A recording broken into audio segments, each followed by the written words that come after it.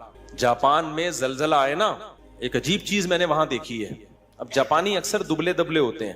میں جب جاپان میں تھا تو بہت خطرناک زلزلہ آیا تھا نا, آپ کو بھی پتا ہوگا. خیر مجھے تو پتہ ہی نہیں چلا زلزلے کا, ہم پل پہ تھے اس وقت. پل تو ویسے ہی ہل رہا ہوتا ہے, لیکن واپس آئے تو پتہ چلا پورا یوں ہل رہا تھا. تو میں نے اپنے میزبان سے, ہمارے جو ارشاد بھائی, ان سے پوچھا, میں نے کہا یار یہ تو بڑا خطرناک ہے. وہ ہر ہفتے ایک دو جھٹکے آ جاتے ہیں. انہوں نے کہا کہ ہر ہفتے ایک دو ہل جاتے ہیں تھوڑے سے, تو ہمارے لیے نارمل ہے. تو میں نے کہا بھائی اگر اوپر والے پورشن میں چھت گر گئی, 2 پورشن تھے نا ان کے گھر کے, چھت گر گئی, خدا نہ خواستہ بندہ تو مرے گا. انہوں نے کہا یہ پہلے سے انتظام ہے, ہمارے ہاں چھت بہت ہلکی ہوتی ہے, گتے کی چھت نہیں جسے کہتے ہیں, مضبوط ہوتا ہے, اس پہ ایک اپارٹمنٹ پورا بن جاتا ہے, لیکن وہ اس چھت کا ویٹ نہیں ہوتا. میں نے کہا بھائی چھت کا ویٹ تو نہیں ہے, لیکن اوپر آپ جیسا کوئی بندہ بیٹھا ہوا ہو اس کا تو ویٹ ہوگا نا. نہیں آئی میرا خیال ہے بات. کہہ رہے ہیں یار یہ تو ہم نے کبھی سوچا ہی نہیں. میں نے کہا مجھے یہ ڈر لگ رہا ہے آپ کے گھر میں اب رات کو سوتے ہوئے, وہ اوپر جا کے سوتے تھے نا اوپر والے ارشاد بھائی, اور بھاری بھی ہیں ماشاءاللہ, جسم بھی ان کا بھاری. میں نے کہا ارشاد بھائی مجھے جاپانیوں نے یہ تو پورا انتظام کر لیا کہ چھت ہلکی بنا دی, چھت گرے گی ہمیں کچھ نہیں ہوگا, لیکن آپ اگر گر گئے تو ایک اور زلزلہ آئے گا, پھر صرف یہ نہیں کہ بندہ نہیں مرے گا.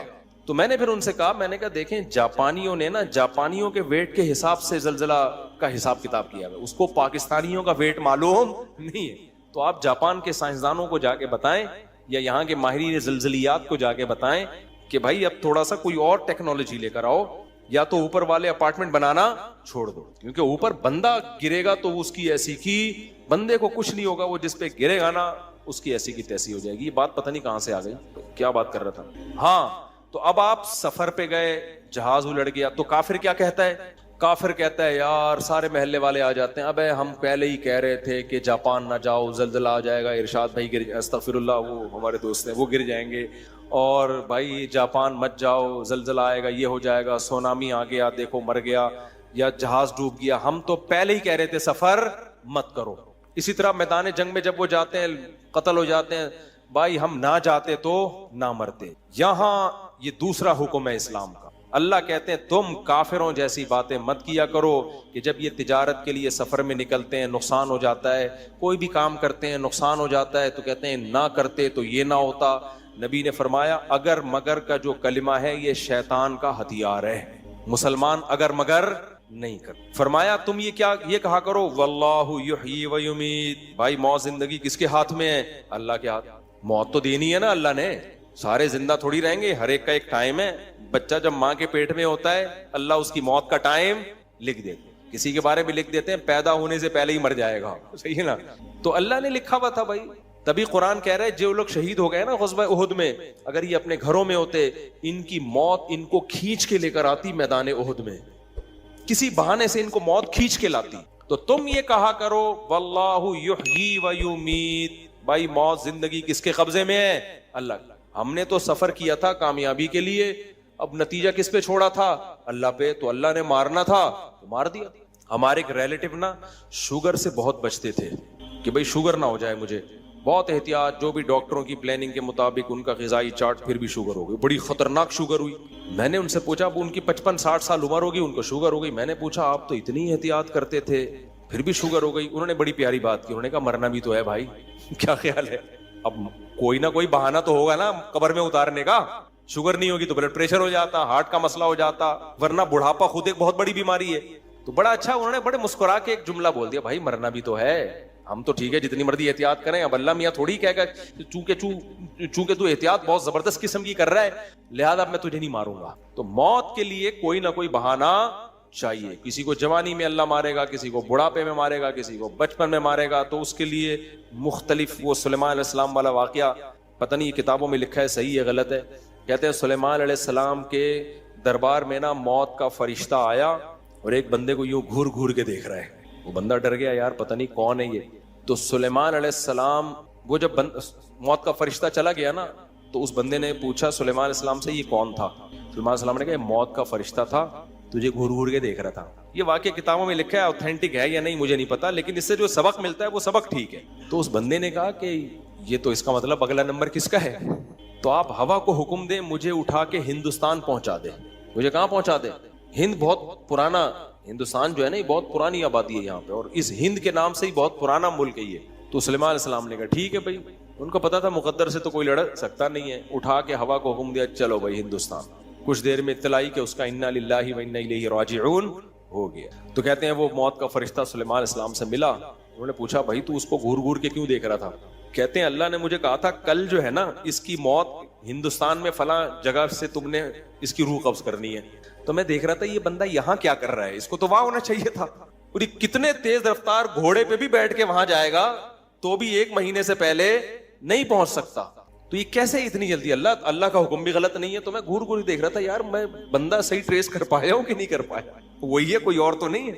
تو دیکھو خود ہی اٹھا کے اس نے اپنے آپ کو کہا. تو اس لیے قرآن کے الفاظ ہیں اینما تکونوا یدرککم الموت, تم جہاں بھی چلے جاؤ نا موت تمہارے پاس خود پہنچے گی. سمجھ رہے ہو؟ یہ وہ محبوب ہے جو کراچی کے بجلی کے کھمبوں کی طرح برسات میں خود آگے بڑھ کے آپ کو گلے لگاتا ہے. خود کیا کرتا ہے؟ بجلی کے کھمبے نا خود آگے آ کے موسٹ ویلکم کرتے ہیں, آ جا بھائی تیرا ٹائم کیا ہو گیا ہے, پورا ہو گیا. خود چپکتے ہیں آ کے انسان سے. تو موت خود آگے بڑھ کے گلے لگاتی ہے. ہم جتنا بھاگ لیں, بعض دفعہ موت سے بچنے کے جو اسباب ہوتے ہیں نا وہ اسباب موت کا سبب بن رہے ہوتے ہیں. اچھے بھلے لوگ میں نے دیکھے فٹ فاٹ تھے, ڈاکٹر کے پاس جا کے ٹیکا لگوا کے مر گئے. میرے خود خاندان میں ایسے واقعات ہوئے ہیں, کوئی بیماری نہیں تھی, ہلکا سا بخار تھا, انہوں نے کہا چلو ایک ٹیکا لگوا لے. ابے بھائی چھوڑ دے, آرام سے بیٹھا رہے, پیناڈول کھا لے. نہیں جی بس جلدی سے ٹھیک ہونا ہے, میرا کل پیپر ہے. ڈاکٹر نے ٹیکا لگایا, وہ ریئیکٹ کر گیا, آدھے گھنٹے کے اندر موت. ڈاکٹر کا بھی قصور نہیں تھا, ڈاکٹر سے کوئی دشمنی نہیں تھی. ڈاکٹر سے رابطہ کیا, اس نے کہا بھائی لاکھوں میں کسی ایک کو ریئیکشن کا خطرہ ہوتا ہے, مجھے کیا پتا وہ لاکھوں میں ایک ہی یہی ہے. تو وہ انا للہ ہو گیا اس کا. تو ایسے بہت سے کیس ہیں. تو موت جو ہے نا, تو موت سے بڑی تو کوئی مصیبت نہیں سمجھی جاتی. جب موت کے بارے میں حکم یہ اللہ کہتے ہیں کوئی بھی نقصان ہو تو تم نے کافروں والی باتیں نہیں کرنی, اگر یہ ہوتا تو یوں ہوتا. تم نے کیا کہنا ہے بھائی یہ کس کے ہاتھ میں ہے. عربوں میں بہت ساری اچھی باتیں ہیں, ٹھیک ہے کچھ خرابیاں بھی ہیں لیکن کچھ باتیں بڑی خاندانی بھی ہیں. سعودی عرب میں آپ دیکھو گے عربوں کو نا, بڑی سے بڑی موت ہو جائے وہ پتہ ہے کیا کہتے ہیں, ما قدر اللہ. ابھی میرا 2-3 مہینے پہلے سعودی عرب کا سفر تھا, تو ایک حکومتی لیول پہ ایک بہت بڑے آدمی سے میری ملاقات ہوئی, کچھ سرکاری عہدے پر بھی تھے. وہ جس نے ملاقات کروائی وہ انڈین تھے. انہوں نے بتایا, وہ انڈین جو تھے نا میرے دوست, انہوں نے بتایا کہ یار اس آدمی کا حوصلہ میں نے دیکھا ہے, اس کے 10 سال کے بچے کی ڈیتھ ہوئی ہے اور اس نے ایسا صبر کیا ہے. 10 سال کے بچہ انسان کو بہت محبوب ہوتا ہے, بڑا خوبصورت بچہ تھا. وہاں تو تیل ہے نا, تیل نکلتا ہے تو بچے خوبصورت ہی ہوتے ہیں. یہ مہنگائی اور غربت کی وجہ سے ہم لوگ میں کیا ہو گیا ہے, خوبصورتی مارکیٹ سے آہستہ آہستہ شارٹ ہوتی جا رہی ہے. تو اب وہ عربوں کے بچے وہ سارے ان کے سارے وٹامنز منرلز پورے ہو رہے ہوتے ہیں. کہہ رہے اس نے ایسا صبر کیا ہے نا کہ ایک جملہ تھا اس کی زبان پہ, ما قدر اللہ, جو مقدر میں تھا ہو گیا. تو میں نے کہا بھائی ہم نے تو یہ اپنے حضرت سے پہلے واقعات سنے ہوئے. ہمارے ایک دوست نے بتایا ایک سعودی اپنے 2 بچوں کو, 2 بیٹے تھے اس کے, لے کے جا رہا ہے انگلی پکڑ کے. اچانک ایک بچے کا ہاتھ چھوٹا, وہ بھی 9-10 سال کی عمر کا ہاتھ چھوٹا, وہ غلطی سے روڈ پہ آ گیا. روڈ پہ آئے, پیچھے انتہائی اسپیڈ کے ساتھ ایک لینڈ کروزر جیسی ہیوی گاڑی, اس نے اس بچے کو اٹھا کے ہٹ کیا ہے. بچہ جا کے درخت سے چپک گیا, آن دا اسپاٹ اس کی ڈیتھ ہوئی. کہہ رہے میں اس عربی کے ساتھ تھا, میں نے دیکھا کہ وہ عربی نے گیا ہے اپنے بچے کی لاش اٹھائی اور زبان میں الفاظ تھے ما قدر اللہ, جو مقدر میں تھا. کہہ رہا اس کا ایسا حوصلہ. کہہ رہے وہ گاڑی والا رک گیا. اب قصور گاڑی والے کا بالکل بھی نہیں تھا, کیونکہ بچہ انگلی, وہ بچے ہوتے ہیں انگلی چھوڑ کے بھاگ جاتے ہیں, وہ روڈ پہ آ گئے, اس کا کیا قصور ہے. کہتے ہیں وہ گاڑی والا اترا, اس نے کہا بھائی دی ہے, تو اس نے کہا میں نے معاف کیا چونکہ تمہارا کوئی قصور اس میں. تو یہ ہمارے حضرت بھی بڑے واقعات سناتے تھے عربوں کے نا.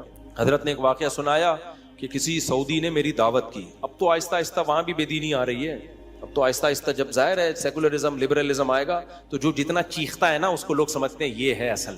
جو بے دینی جب آتی ہے نا تو میت پہ جو 2-2 فٹ اچھل کے ہاں ہو ہی ٹھوک سر مار رہا ہوتا ہے, لوگ کہتے ہیں محبت. تو اصل اس کو کہتے ہیں اٹ از کالڈ محبت. حالانکہ اسلام میں چیخنا, چلانا, شور شرابہ یہ پسندیدہ نہیں ہے, صبر پہ ثواب ہے. تو ہمارے حضرت نے ایک اور واقعہ سنایا.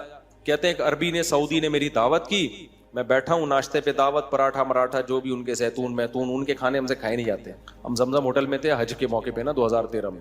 ہوٹل اتنا مہنگا اور اس میں کھانے زیتون اور کشمش اور انجیر اور پتہ نہیں کیا کیا. میں باہر نکلتا تھا کنی کترا کے, باہر پائے اور پراٹھے کھاتا تھا میں بیٹھ کے. میں نے کہا یار جب تک بھاری بھرکم نوالا پیٹ میں نہیں اترے ہمیں تسلی نہیں ہو. تو ٹھیک ہے انجیر زیتون بہت اچھی چیز ہے, لیکن ناشتے میں یار پھر اتنا چلنا ہوتا تھا حج میں. ہم نے کہا یار وہ پھر ایک بنگالی ہوٹل تھا, ہم کنی کترا کے نکلتے تھے وہاں پہ چھپڑ میں جا کے, پائے میں نا وہ ڈبو کے ہاتھ بھی, جب تک نہاری اور پائے سلیقے سے کھانے کی چیز نہیں ہے, یہ توہین ہے.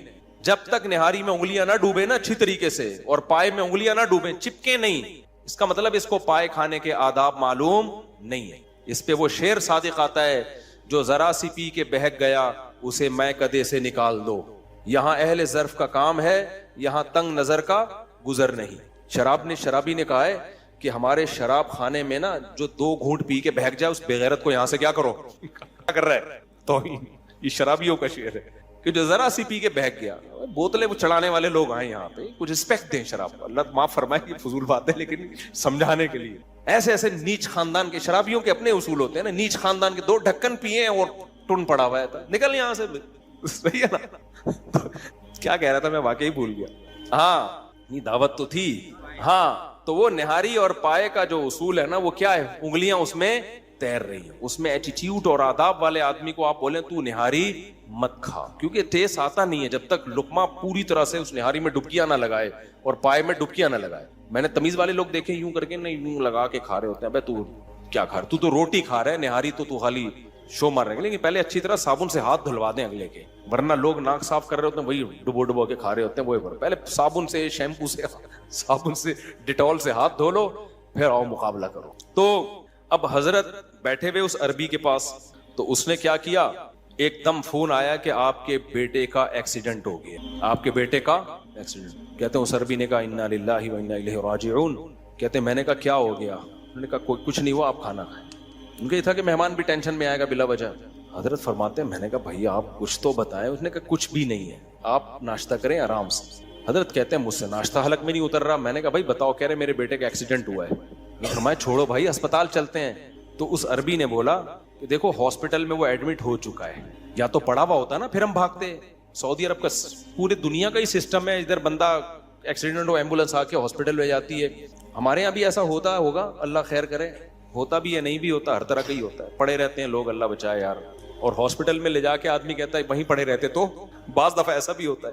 تو اس نے کہا بھائی وہ ہاسپٹل میں جا چکا ہے, اب سیو ہے, اب کیا ہے, محفوظ ہے. اب ڈاکٹروں کے حوالے ہے, ہم کیا کر سکتے ہیں. حضرت کہتے ہیں میں اس کا صبر دیکھ کے حیران ہو رہا تھا. ابے تیرے بیٹے کا ایکسیڈنٹ ہوا ہے تو وہ کہہ رہا ہے بھائی ہو گیا نا, اب کیا کروں میں, وہی جملہ اس کی زبان پہ, ما قدر اللہ. اب ہمارے ناشتہ چھوڑ کے بھاگنے سے کوئی ٹھیک تھوڑی ہو جائے گا. اب ڈاکٹروں کے ہاتھ میں نہیں ہوتا تو ہم جلدی کرتے, ہماری تاخیر سے جان نہ نکل جائے. سعودیہ کے ہاسپٹل بھی بڑے خاندانی قسم کے ہاسپٹل ہیں بھائی, ٹریٹمنٹ اب اس کا شروع ہو چکا ہے, اب ہماری جلد بازی سے کچھ بھی نہیں. اور کہتے ہیں وہی جملہ جو عربوں کی زبان پہ ہوتا ہے, ما قدر اللہ, جو مقدر تھا وہ ہو گیا, وہ ریورس نہیں ہو سکتا. ہم اللہ کی تقدیر پہ کیا ہے راضی. حضرت کہتے ہیں ہمارے تو نوالا اتر نہیں رہا تھا, لیکن بہرحال اس کا حوصلہ دیکھ کے ہم کیا ہوئے. حالانکہ ہمارے حضرت کا حوصلہ اس سے بھی زیادہ تھا, لیکن چونکہ سوسائٹی میں نظر نہیں آ رہا تھا تو حضرت حیران اس لیے ہو رہے تھے کہ یار یہ بھی تو بعض چیزیں, کیونکہ وہ براہ راست قرآن سمجھتے ہیں نا. ہم تو مذہبی اسکالر سے سنتے ہیں نا قرآن, تو مذہبی اسکالروں میں کوئی صحیح بھی بیان کر رہے ہوتے ہیں, لیکن بعض لوگ اپنا ایک مائنڈ سیٹ لے کے ہر چیز کو اس پہ فٹ کر رہے ہوتے ہیں, تو اس سے قرآن کی حقیقی تعلیمات سامنے نہیں آتی پھر.